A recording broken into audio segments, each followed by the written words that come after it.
एक समय की बात है, हरी भरी घाटी के घुमावदार पहाड़ों में एक दयालु दादी ग्रैनी विलो और उनका जिज्ञासु 5 साल का पोता टॉमी रहते थे। हर गर्मियों में टॉमी अपनी दादी के आरामदायक कॉटेज में छुट्टियां मनाने आता था, जो रोमांच से भरी होती थीं। ग्रैनी के पास सफ़ेद, नरम और प्यारी भेड़ों का झुंड था, जो उनके घर के आसपास के खेतों में घूमती थीं। टॉमी को रोज़ाना के कामों में अपनी दादी की मदद करना बहुत अच्छा लगता था। एक सुनहरी सुबह, जब सूरज की किरणों ने ओस से भीगी घास को छुआ, ग्रैनी विलो ने तय किया कि वे टॉमी को एक महत्वपूर्ण सबक सिखाएंगी। आज मेरे प्यारे, हम भेड़ों को गिनेंगे और सुनिश्चित करेंगे कि सब सुरक्षित और ठीक हैं, उन्होंने एक हल्की मुस्कान के साथ कहा।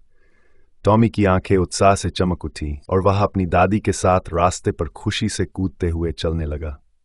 जब वे चरागाह पहुंचे तो ग्रैनी ने टॉमी को एक छोटा लकड़ी का डंडा दिया। ये तुम्हारी चरवाहे की छड़ी है, उन्होंने घोषणा की। ये तुम्हें भेड़ों को संभालने में मदद करेगी, बिल्कुल असली चरवाहे की तरह। टॉमी ने गर्व से छड़ी पकड़ी और खुद को सफेद बादलों जैसे मुलायम पैरों के बीच खड़ा पाया। सुबह हंसी और भेड़ों की बा जैसी आवाजों से भरी हुई थी, क्योंकि टॉमी गिनती करते हुए उनके नंबर बोल रहा था। लेकिन कुछ अजीब हुआ। टॉमी ने 20 भेड़ें गिनी, जबकि एक दिन पहले वहां केवल 20 होनी चाहिए थीं। ग्रैनी, हमारे पास एक अतिरिक्त भेड़ है, टॉमी ने आश्चर्य और खुशी से कहा। ग्रैनी मुस्कुराई, लेकिन ऐसा जताया जैसे वे भी हैरान हैं। अरे, लगता है हमें एक रहस्य मिल गया है। शायद कोई दोस्त भेड़ हमारे झुंड में शामिल हो गई है। इस रहस्यमयी भेड़ को समझने के लिए ग्रैनी विलो और टॉमी ने भेड़ों को ध्यान से देखना शुरू किया। उन्होंने देखा कि एक भेड़ बाकी भेड़ों से थोड़ी अलग लग रही थी। वह अधिक मुलायम थी और उसकी आंख के आसपास एक छोटा अनोखा धब्बा था। आहा, तुमने कुछ देखा टॉमी, ग्रैनी ने अपनी चमकती आंखों से कहा। यह छोटा मेहमान सच में एक आगंतुक है।